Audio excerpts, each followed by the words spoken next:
Good morning. You can hear in my voice that I'm a little raspy.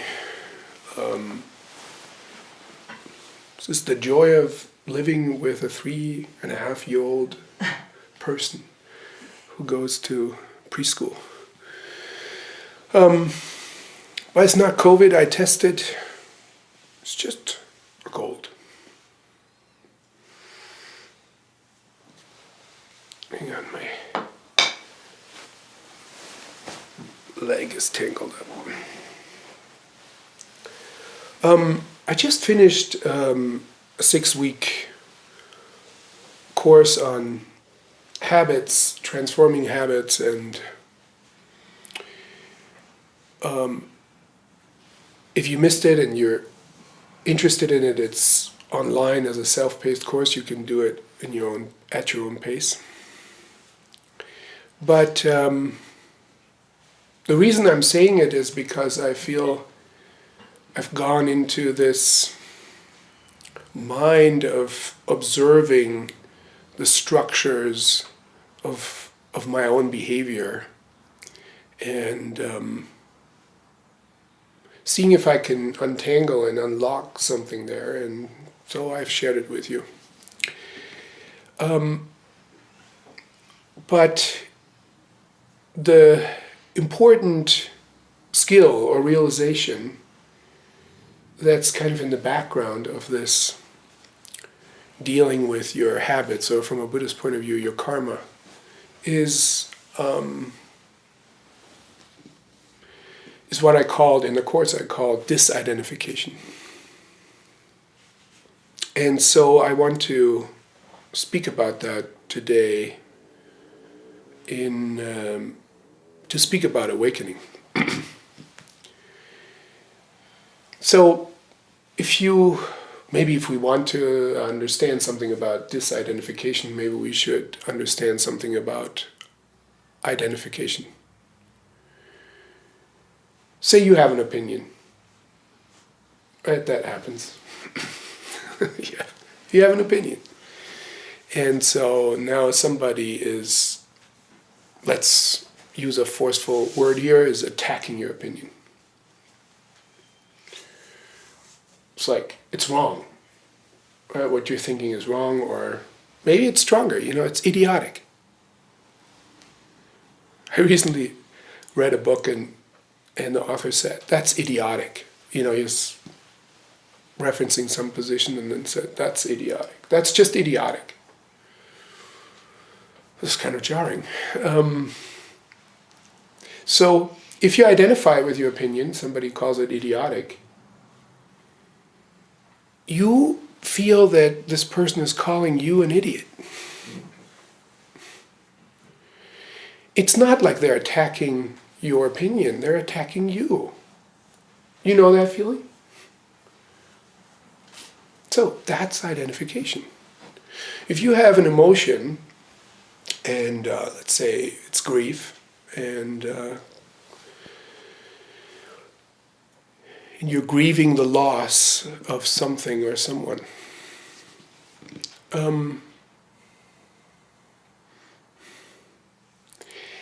you feel, if you're identified with that emotion, you feel that, in fact, you possessed something, and what was taken away, it broke, it died, it's not available to you anymore, it was taken away from you.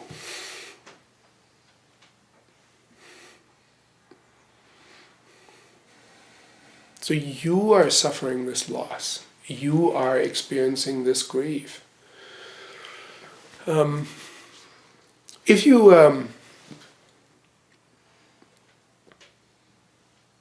have a thought, and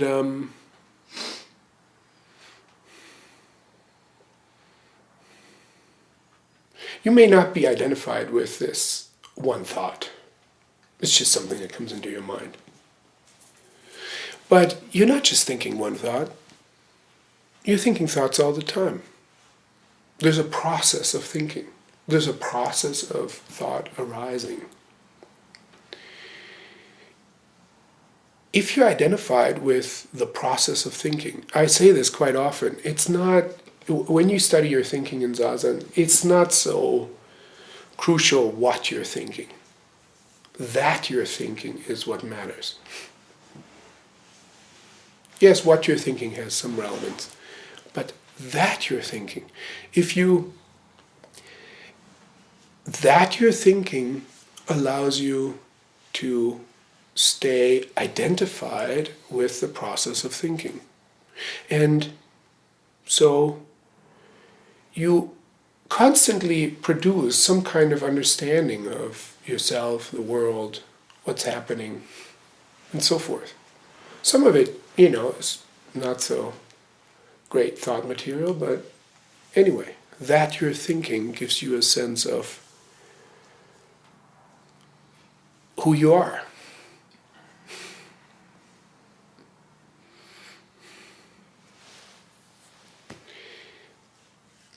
You have roles and ranks in your life, and if you are identified with them, you would say, I am this. I am, a teacher. I am a student. I am a father.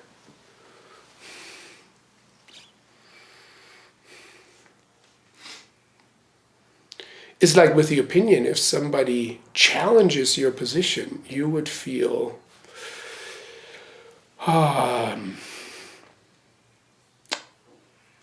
rattled. If you're a mother or a father, and your child comes and says, you're not my parent anymore.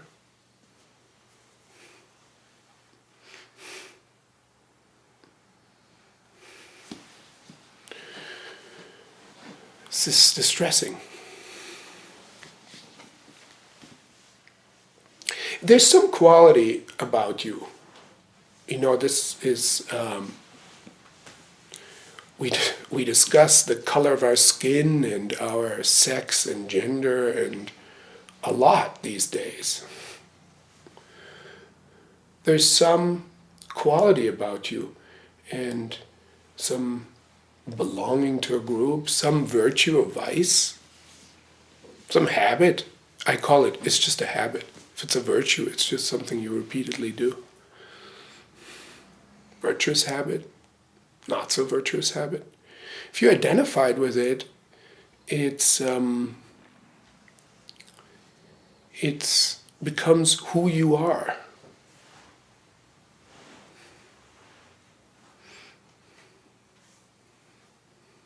Now I have an American passport, so I guess that makes me an American. I have a German passport too, so I guess that makes me a German. It's like, oh, really? You can be both? Guess so. You could just have a passport, or you could have an identity. I really noticed that I had a German identity, but in a very problematic way. When I was in my late teens and early 20s, I felt weighed down by the collective actions of my people. It was really uncomfortable to be German. This is an interesting experience for me because it shows me that it's not so easy to disidentify. It's not like you think like, well, then, I'm going to just put that aside and put that German identity aside. It's not that easy. If you're identified, for whatever reason, I'm not making any explanations here for why it happens or how it happens exactly. We could talk about that too.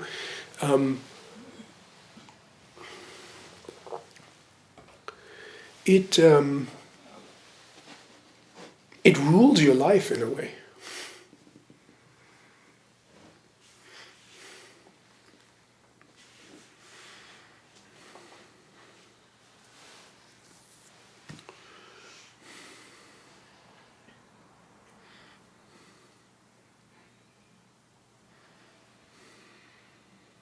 So Dogen has this phrase in one of his instructions for Zazen. He uses this phrase, taking the backward step, that turns the light around and shines it inward. Taking a backward step that turns the light around and shines it inward. It's a poetic, phrase. Sounds complicated, maybe, to you, enigmatic. It's not. It's about attention. The light that gets turned around and shines inward is attention. Rather than attention pointing outward, you're pointing it inward.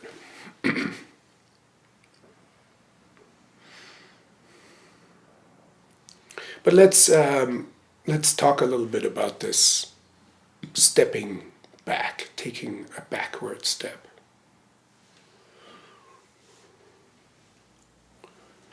Now, I want to invite you right now.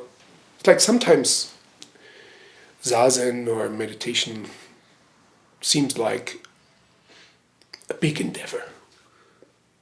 You gotta sit down and do all this stuff and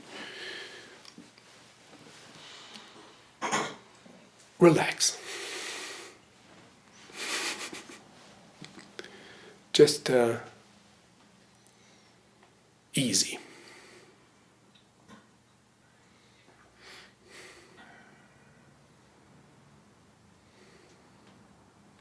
There's so much burden, When you receive instruction for meditation and then it's like bring your attention to your breathing and your body or something, and then you can't do it for very long, and then you feel defeated.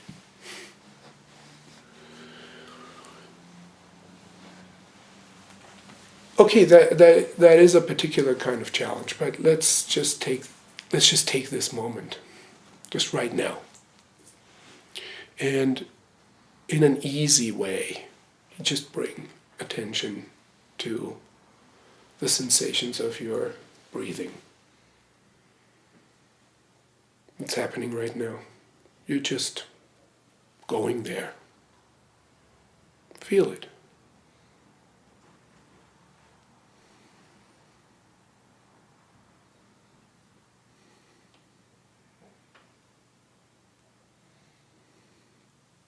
You're connecting with something that was not within your attention. Unless it was. I don't know. You know.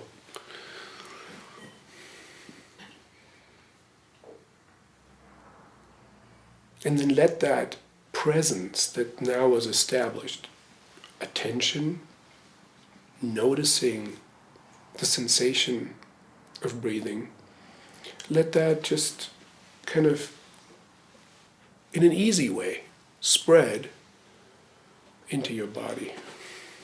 Just like you feel your body, the presence of your felt body, you feel it a little bit more.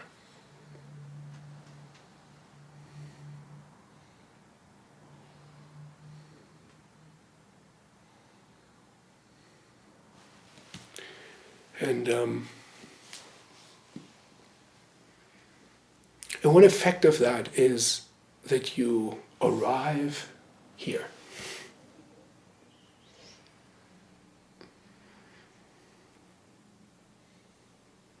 Because this breathing and this feeling of the body can only happen now.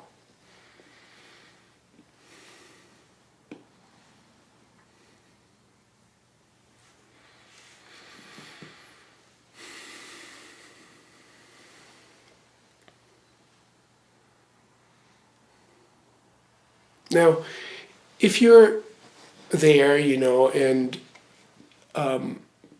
it takes some getting used to to maintain, even though while you're listening right now and while I'm speaking, it's like I can keep a portion of my attention on this breathing, body, feeling.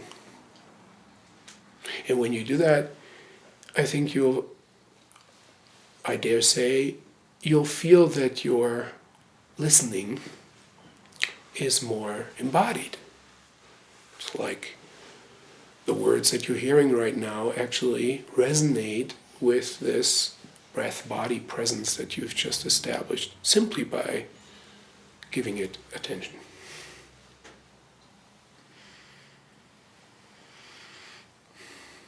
There's a difference, right, between listening with your own opinions and ideas and listening where you're just letting the words arrive. They'll just arrive. There's nothing for you to do. Your understanding is already there. As you're listening, because you speak the language, it's right there. You don't have to have additional thoughts.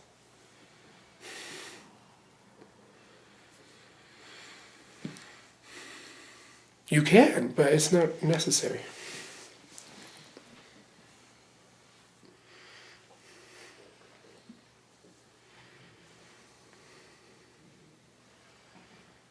Now let's call this breath, body, attention, let's call this presence.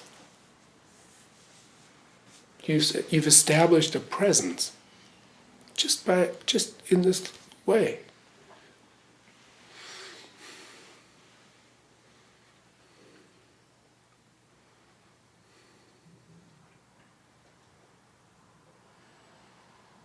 And now you could ask yourself, what is aware of this presence?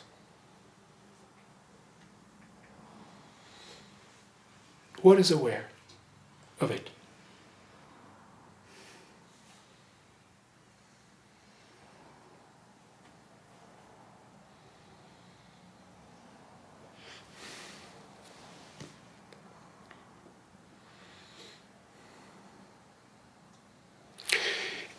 Let me just say, you were kind of in your thinking, I suppose, or I assume, that may not be true, but I'll just say it for the sake of this talk. You were present in your thinking, having thoughts about the situation, about what you're hearing, and you step back from that into the presence of breath and body.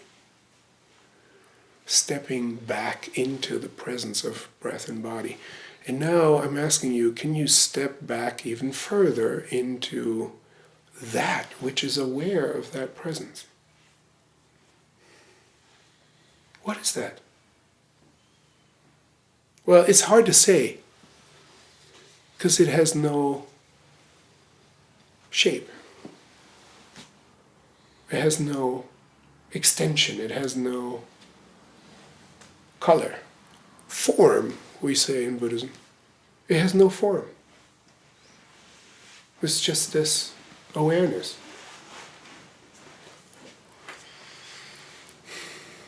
And it's the same awareness that you have of anything that appears. Or, I didn't say that well. This awareness is what is aware of anything that appears.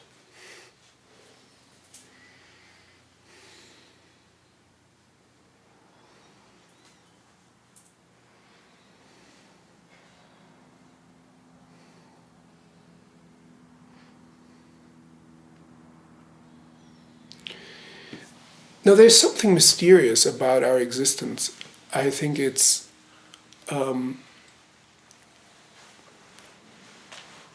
Buddhism is about grasping and resisting. This is really the topic. When you grasp and resist, this is considered the cause of suffering. So, when something appears, this awareness that's just there in the background, being aware of whatever, right? But then something appears, you can kind of let me say it this way, you can kind of like step forward and grasp that. Make it a matter of your interest, or make it a matter of your resistance or your loathing. Get involved with that thing.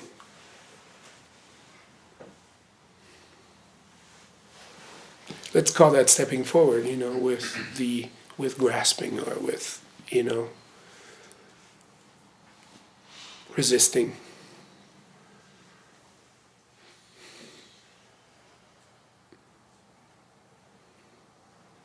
I heard Ken Wilber say once, it's like, he said, everything appears, stays for a while, tortures you, and then disappears. I thought it's quite brilliant. It's like he says, if you have resistance, it tortures you right away. If you are grasping it, it tortures you when it goes away.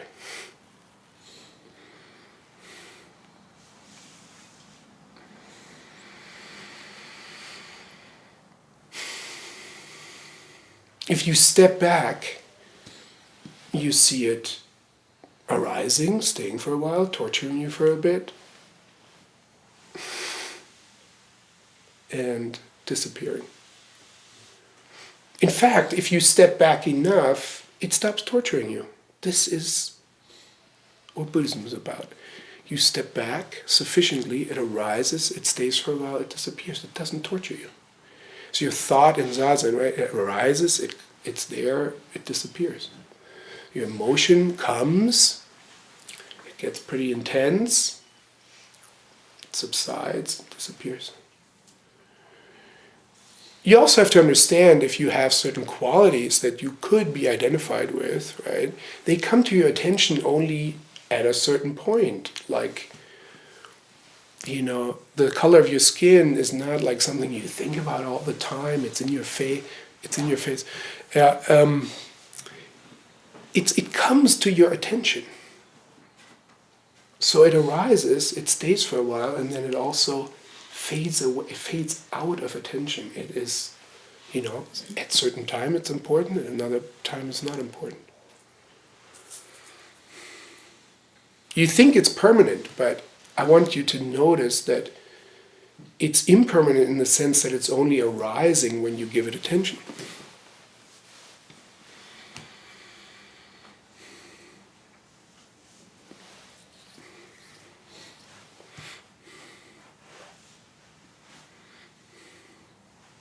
If you get, say, discriminated against for a certain quality about you, it is brought to your attention all the time. That is why it's a problem, right? It's brought to your attention all the time that you are like this. It's like it's constantly there. This is, it's not great.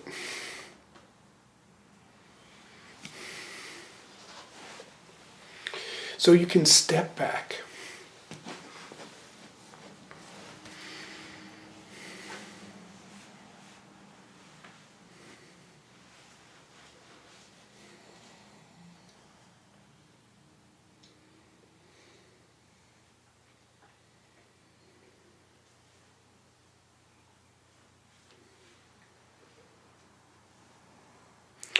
I mean, we're very close to sitting sesshin. It's like 7 days of sitting, right?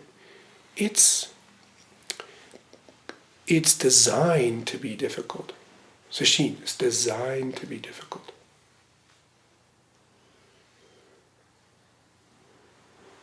You're going to feel some discomfort or pain in your body.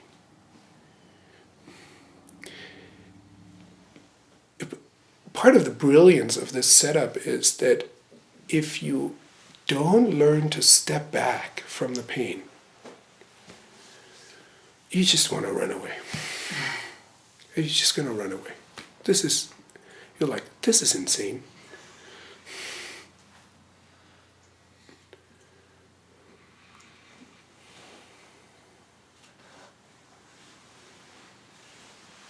So you can stay with the discomfort. That could be physical pain, but it could also be emotions that arise, or just ways in which you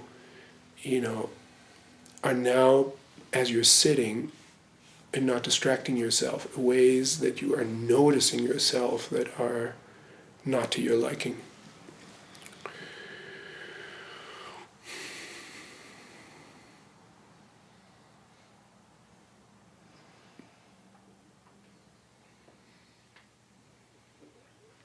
And it's like, can you step back into that which is aware and rest there? Let this other stuff just let it be there. Let the pain be there, let your emotional waves be there. Let your other identities, seeming identities, let them be there. It's freedom.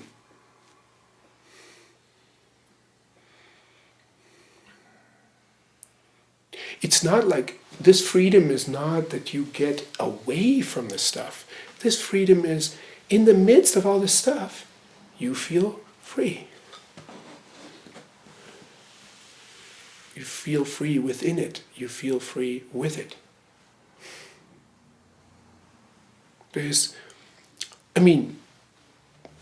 You could say that this awareness, which has no dimension, is not really, it doesn't really have any particular qualities. It's just aware. But the stepping back is a relief. It's a big relief.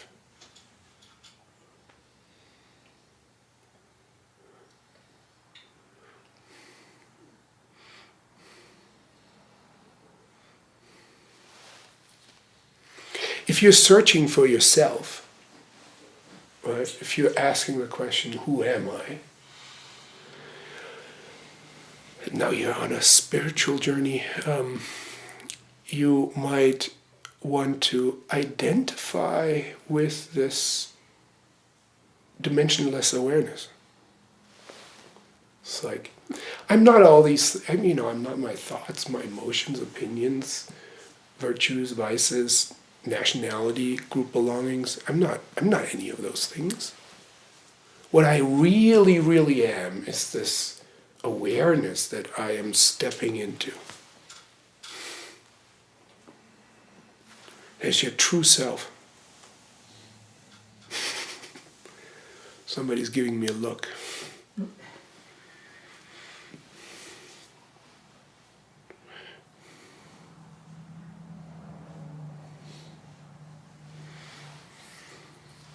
I was taught to call this awareness the field of mind. Now, it just as an aside, because language is complicated here, or, I'll just make a side comment. So if you call it, if I call it the field of mind, it is in contrast to the contents of mind. I just called those contents appearance. So something appears, and then there is something that is aware of the appearance. So we could say there's the field of mind and the contents of mind. Zen has given other metaphors for this. One I like is host and guest. The guests, the appearances are coming and going. The host stays. You can step back into the role of the host, and the appearances are coming and going. Thoughts are coming, going. Emotions coming and going. Feelings, sensations, all of it. Attention is grasping this, grasping that. Feeling repelled from this. The host is just hosting it all. I like that idea. You host your life.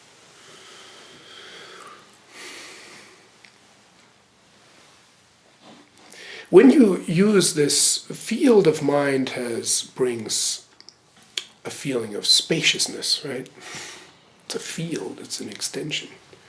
when you use the metaphor of the host is a who.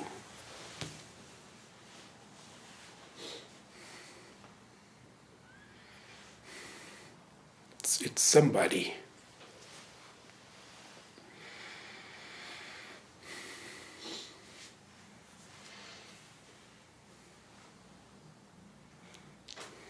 If you wanted to think about it philosophically, you would have to say that this awareness that you're stepping into, disidentifying from whatever appearance might be there,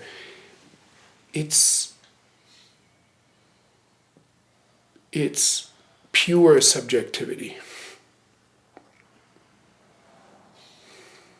You know, there are the objects, and then there's the subject. This is, you know, if you've studied Buddhism, this is really dualistic. Subject and object, self and other. The field and the contents. Awareness and the appearances. It doesn't matter how you language it. There is a distance. It's like it's in the talk of stepping back. There is like you are creating a distance. You are taking yourself out.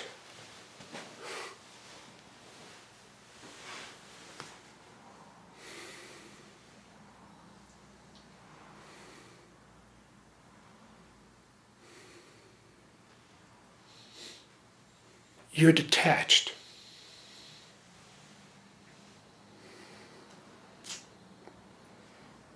This is important. Even though it's dualistic, it's really important because it is the antidote to being identified.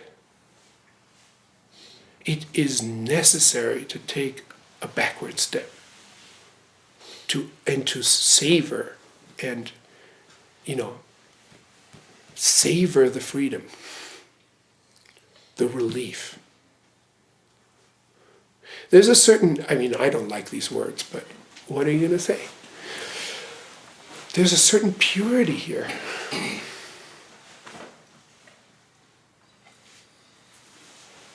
Now, this sounds all very abstract, but let's go back to the alternative of being identified. You're identified with an opinion, right? Somebody attacks the opinion. You feel attacked. You feel like they attacked you. Then try this. Step back into awareness. You can do it. It's not that esoteric. You step back. You put the opinion in front of you like this stick.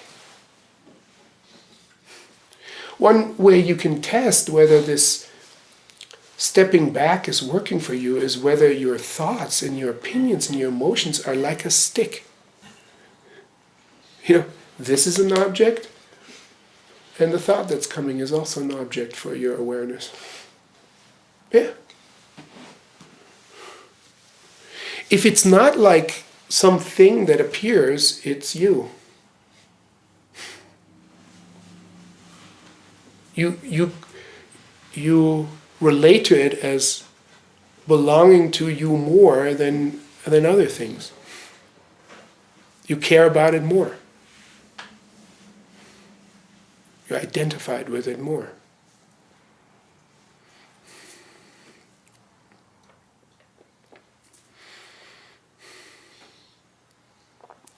So as you practice this stepping back into awareness, enjoy it. Enjoy that freedom. Know it. Make it available to yourself. It's like you get upset. Know that it's possible to step back and look at it like a stick. It's just because it's not a great. Your anger or feeling upset is it's not exactly a stick. But it's this appearance. It's disappearance. It's just that. It's an appearance. It's not you. You know how to step back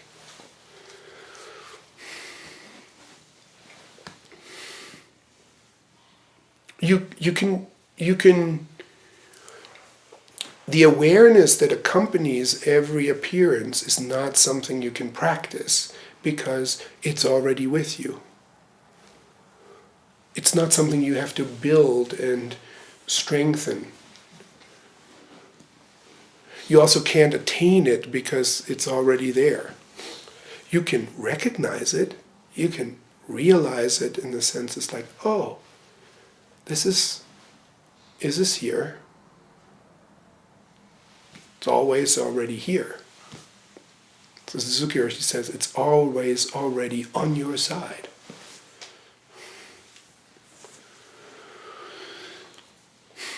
And so because it's on your side and because you can step back into it, if we want to use that language, you can learn to rest there.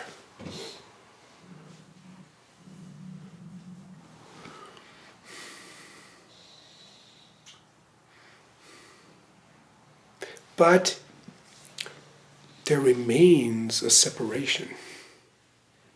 And this is a challenge in practice, in Zen practice, in Zen realization.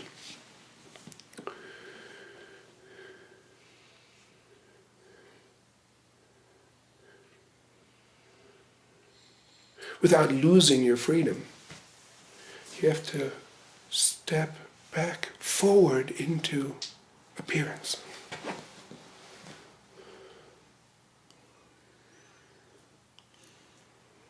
There's a phrase I remember from my training.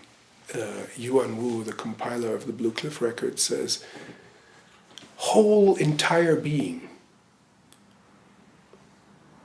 arising before you.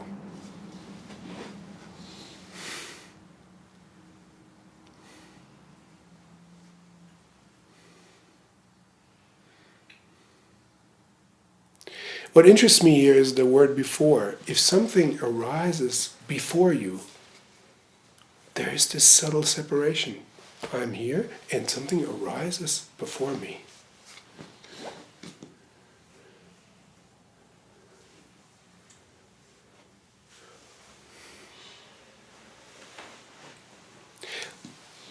It's like, it's hard to say, it's like, it's a kind of feeling. It's like, how is it that you are looking from here out to out there?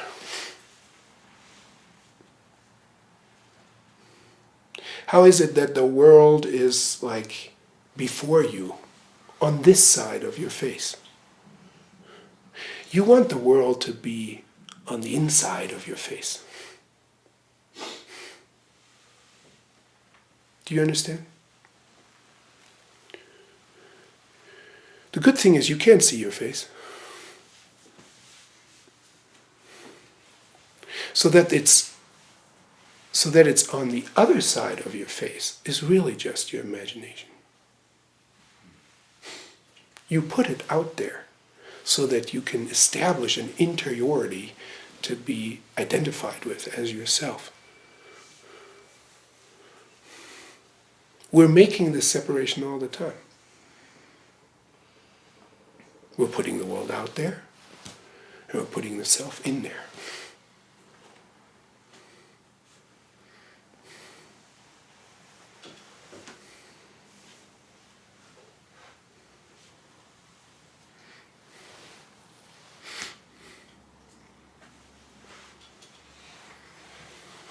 It's like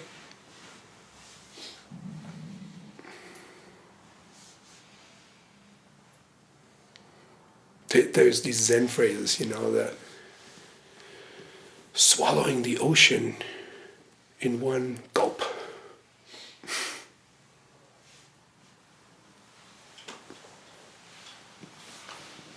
Whole entire being arising before you, or whole entire being swallowed in one gulp.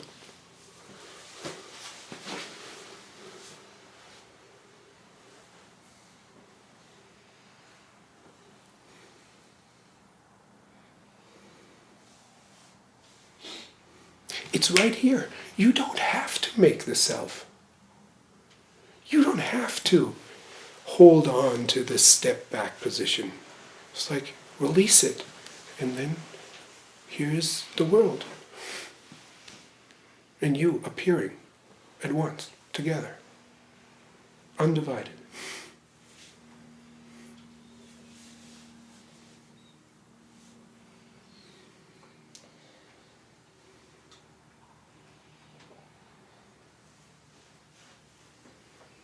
When you do this, notice if the freedom goes away or the freedom stays with you.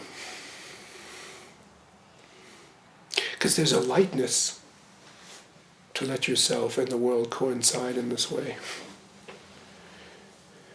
It wasn't light when you were identified. Not at all. It was a struggle.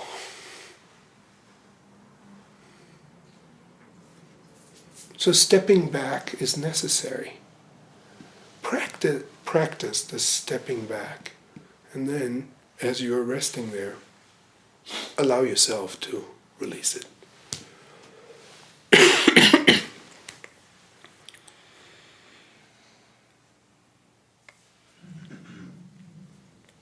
All right?